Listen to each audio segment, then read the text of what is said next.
Ever wonder what really happens after you send in a self-tape? In this bonus episode, our casting directors pull back the curtain on the submission process. What happens behind the scenes, who's watching your tape, how decisions are made, and why silence doesn't always mean rejection. This is a must listen for any actor who's ever hit send and waited in the dark.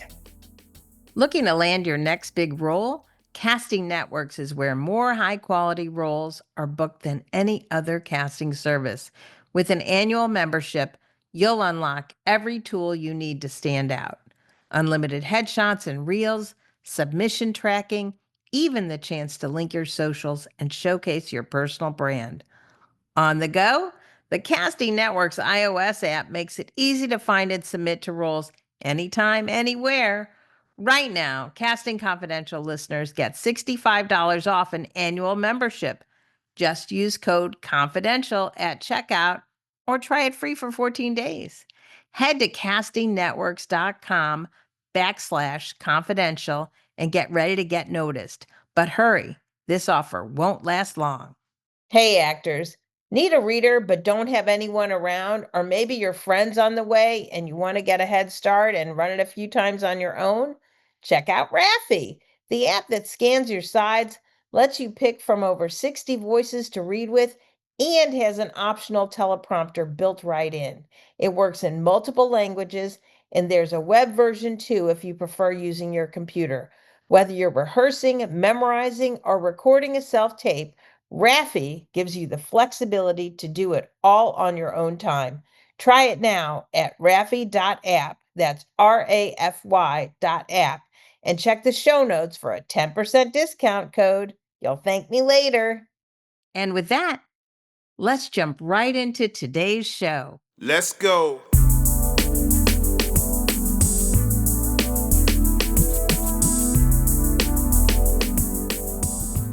You've done the tape, you've hit send, and now you wait.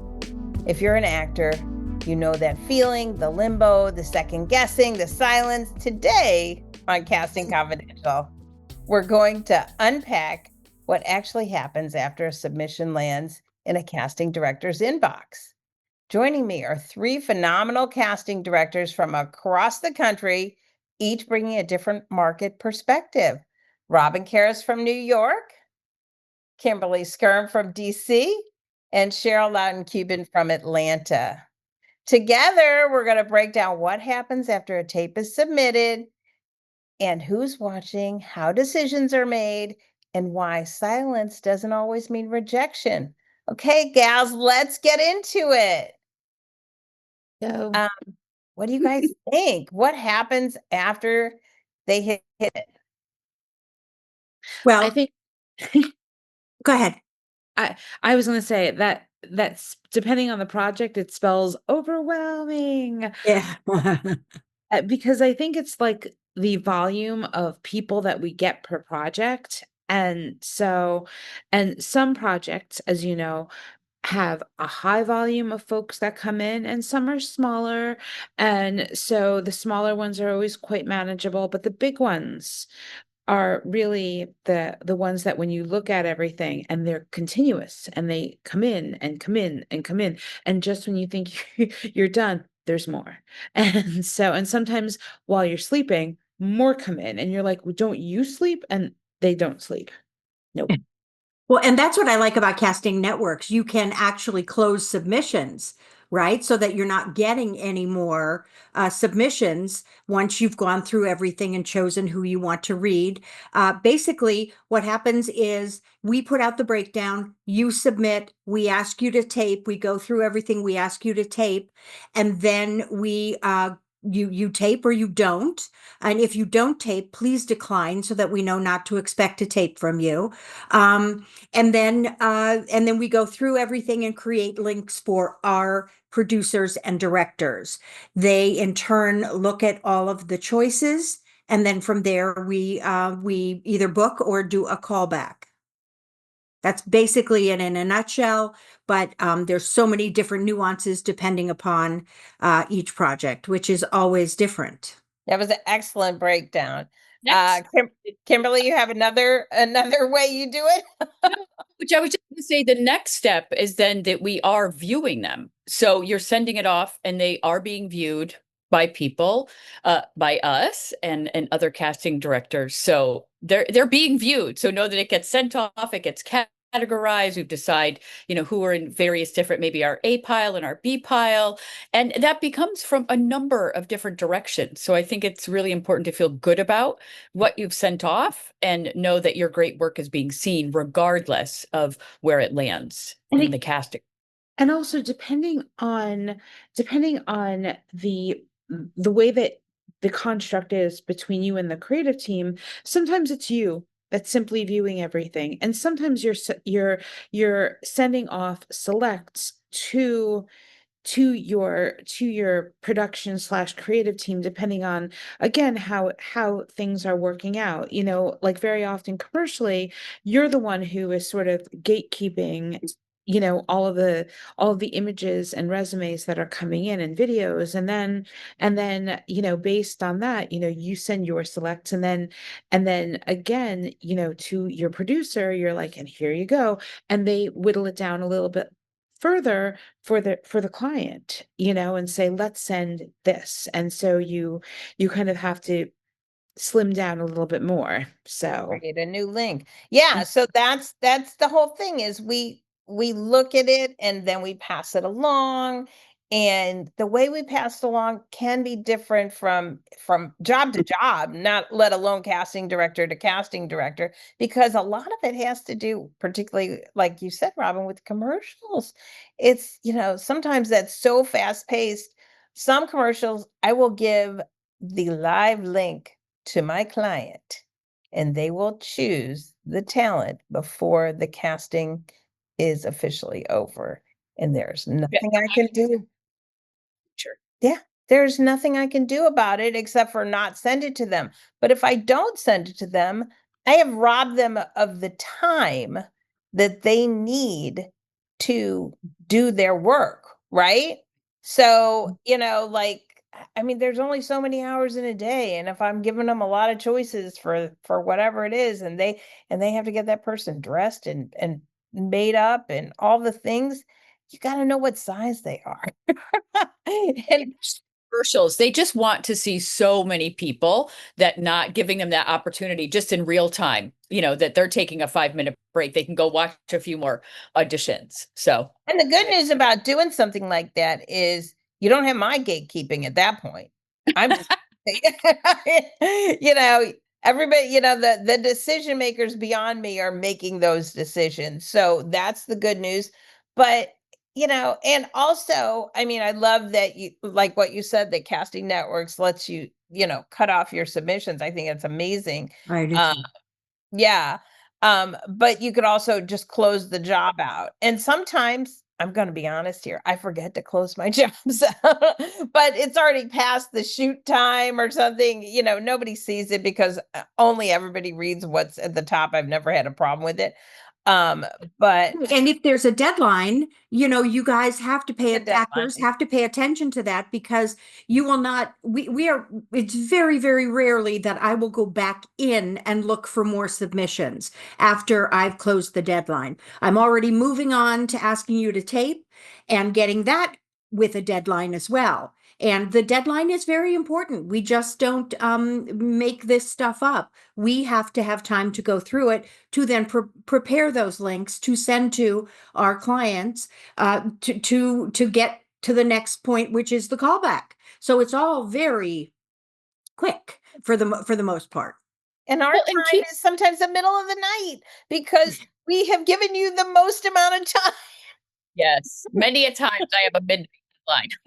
So that I'm up at the wee hours then looking. So they had every possible And you minute. But I think also important to keep in mind, and our theme of what happens when you submit is that it's readjusting your thinking a little bit, that we're not only casting the role, we are casting the show or the play or the movie, and your great acting could still be A plus, but within casting the show it just may not fit or work. Or as I had something recently happen, that a role was changed from a male to a female, which now did a domino effect of changing the casting of the entire movie because a performance that they really liked. So once you submitted, your performance is so great in the audition process that they leaned in a different direction on one role, which subsequently did create a few changes and needs in other roles. And also, something before we move on to another topic, I want to mention to actors out there is keep submitting over and over again. Things move very, very quickly. And I have actors say, well, I submitted for the one like a month ago and I didn't get a reading, or I got a reading, but I didn't get a call back. I'm like, keep submitting over and over again. We're going to remember you that way a lot easier than me sitting there and going back through my folders to see who I might have missed. That doesn't happen a lot. I will, if I have time, I will do that, but keep submitting over and over again. No, you must. Behind that, Cheryl, that's so important is now with new technology, there's the assumption that it's just floating there under purview. But in the old days, we'd receive actual new photographs every single time. So we had how much of us every single time. So the same logic needs to apply with new technology. I need you electronically in front of me every single time. Exactly. Every single time. So that is it's an important point. Let's drive it through, because that every job that we have is new. Pretend like you never heard our name before. Just don't say, oh, I know, Rose knows I'm good for this. No, I don't, because I don't know, one, that you're free. Let's just say, I know you're good for this. Do you think I'm going to spend the time to call your agent after you don't submit and say, do you have Susie Q? Because I think she'd be great for this. The likelihood of me having that kind of time in the way we work with the volume and the amount of people. Exactly. And if you've submitted, I know you've looked at the role, you've seen the shoot date, you've seen the callback date, you've seen the money, that you agree to all of that. Yes. It really saves me a lot of emails back and forth from you saying, are you available? Would you do it for this? I don't have that much time in my day. That's what your agent is for. And if there is no agent, then it's definitely on you to read all those parameters and make sure you fit into that. And then you submit, and then we know, oh, all these people on my board are good for this job. Doesn't mean they're good for all the jobs coming up, because every job is different. So please, please, please remember that.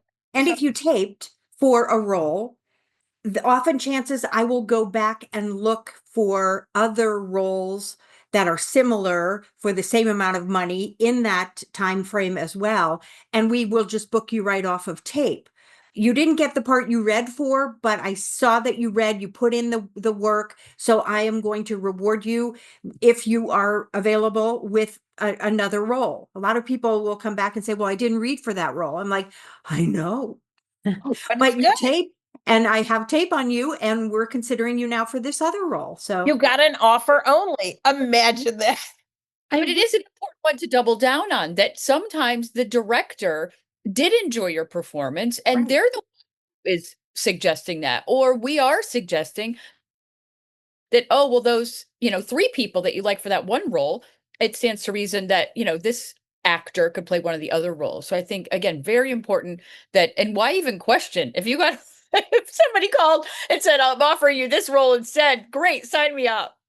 I will say too that in order, I like the idea of making lives easier on all fronts. So, for example, sometimes we have a project where your director or your producer or your client has given you an image of what they have in mind. And they say, can person look like this?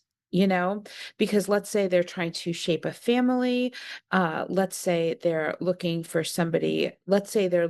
specific like Latin family or Syrian family or Cuban, whatever the thing. I cannot solve mysteries. We need to find lookalikes. You had to look like someone.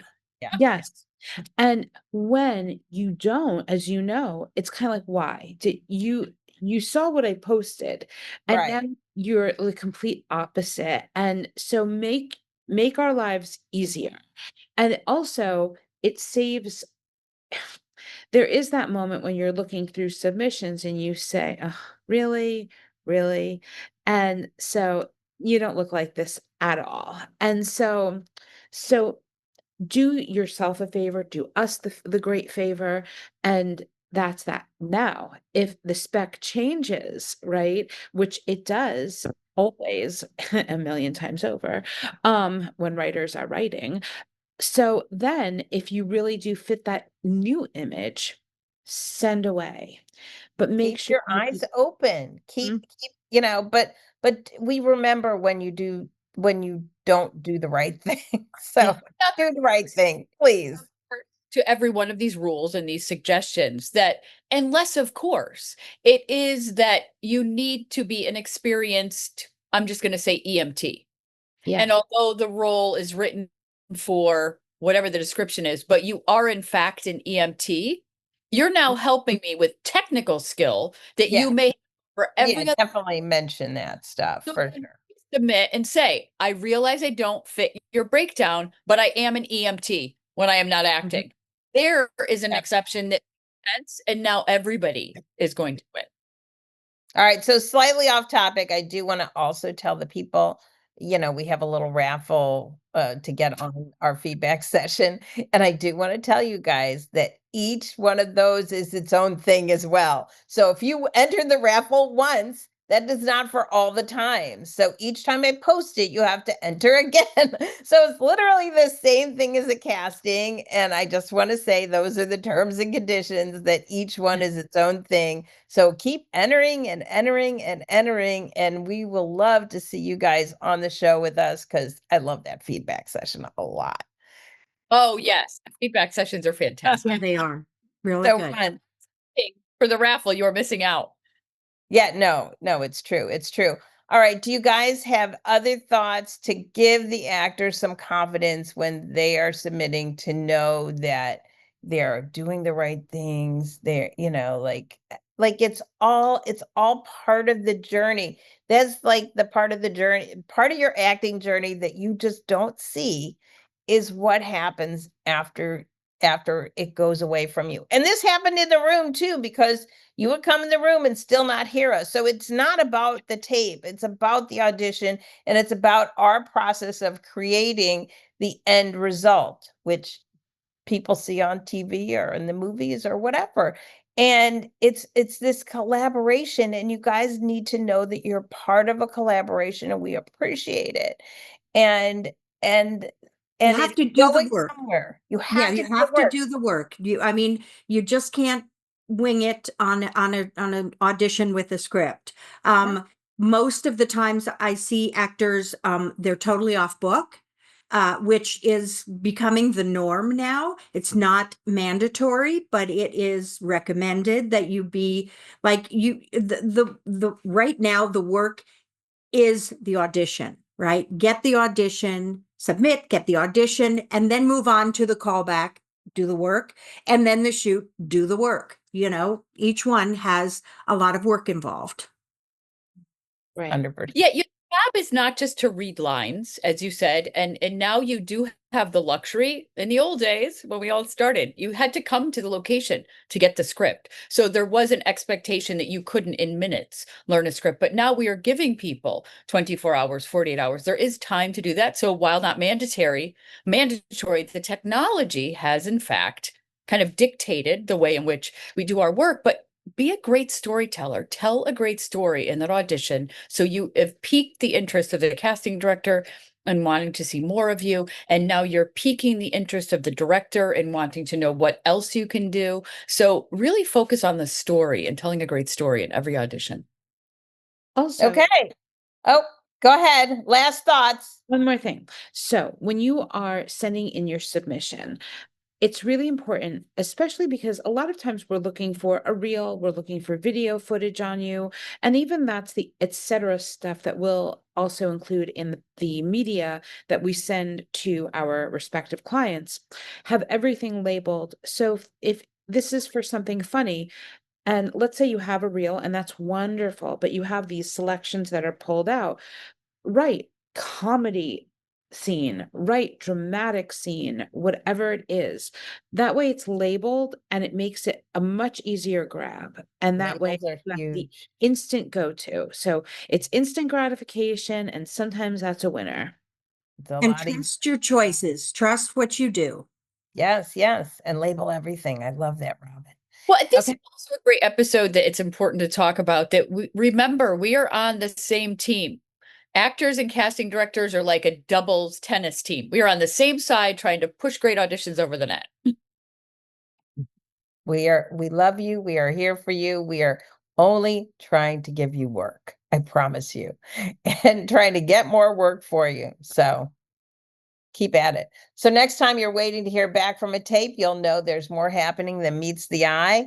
And it's not always about you. Thanks for listening to this demystifying bonus drop. As always, follow, rate, and review Casting Confidential. And we'll see you back here soon with more from Inside the Room. Thanks for joining us. That's a wrap on today's episode of Casting Confidential. If you're loving the show, here's what you need to do. Follow us right now on your favorite podcast app so you never miss an episode. And if you're feeling inspired, take a minute to leave us a rating and review. It's the best way to help us grow and keep bringing you these behind-the-scenes stories. Join the conversation with us on Instagram at Casting Confidential and drop us your thoughts or questions. We'd love to hear from you. Until next time, keep your craft sharp and your audition sharper. See you back here for another episode of Casting Confidential. One of the greatest podcasts in television and film with Rosen, CSA, and all the friends. Bringing you Casting Confidential. Casting, that's essential. Casting, so eventful. Kinda tune in to close friends, chillin' with Rose. We call it Casting Confidential. Get a notepad ready, grab a pen and pencil. For magic to jot down, tell a friend too. A wonderful podcast in TV and film, we call it Casting Confidential. Let's go.